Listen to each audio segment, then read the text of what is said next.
And now, your Midday Ark-La-Miss news update. Hey, and good afternoon. Thanks for tuning in to NBC News Daily. I'm Randy Stone with your Midday Ark-La-Miss update.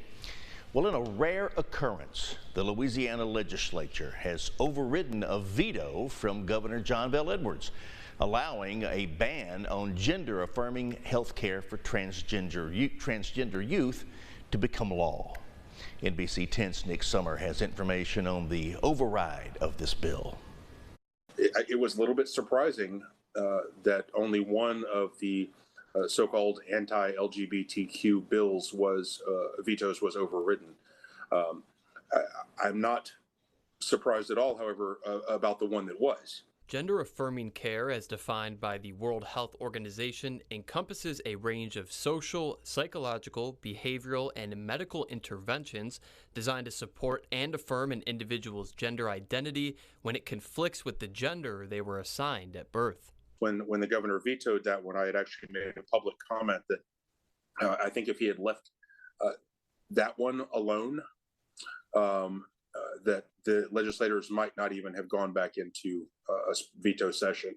The law will bar those under 18 in Louisiana from receiving gender-affirming surgeries, puberty-blocking medications, and hormone treatments, and punishes healthcare professionals that provide them with the revocation of their license for a minimum of 2 years. If, for example, a 12-year-old wants to begin transitioning and his or her parents agree to the administration of puberty blockers, that has lifelong consequences. Doctors who began providing such drug or hormone therapy to a minor before January 1st of 2024 are allowed to continue providing care through December 1st of 2024 if they determine that immediately terminating the minor's use of the drug or hormone would cause harm to the minor.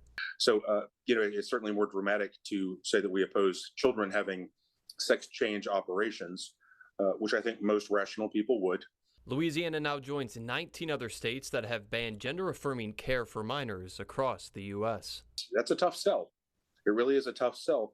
And, when that bill was first considered in the legislature, there were even some transgender folks who testified against it, saying that they regretted the permanent life-altering changes that had happened to them when they were children, even though that's what they thought they wanted at the time. In crime news, the Monroe Police Department needs your help in finding a wanted man. Police are searching for 38-year-old Bodette Jones. Jones has 3 felony warrants for aggravated assault with a firearm and domestic abuse battery. If you've seen Jones, please call police or Crime Stoppers at the numbers on your screen. And now, Storm Tracker Doppler weather with meteorologist Chase Ward.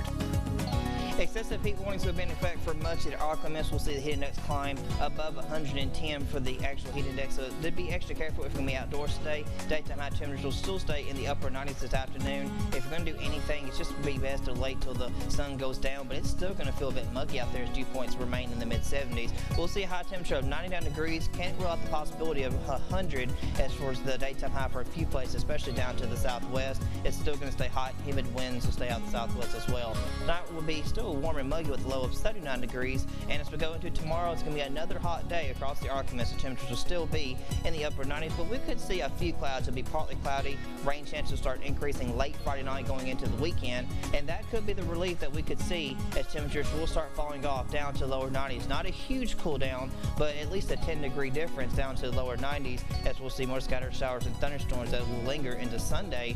But into next week, temperatures, they're going to be rebounding back to the mid-90s, and we could even see some patchy showers and thunderstorms by Wednesday of next week. So just got to finish out this week, get into the weekend, and enjoy it while it lasts, because it's not going to last long. Next week, like I said, will be in the mid-90s, and we'll see our lows stay generally in the mid to upper 70s, dropping down to lower 70s by the weekend, and then rebounding back to warmer conditions to the mid-70s next week.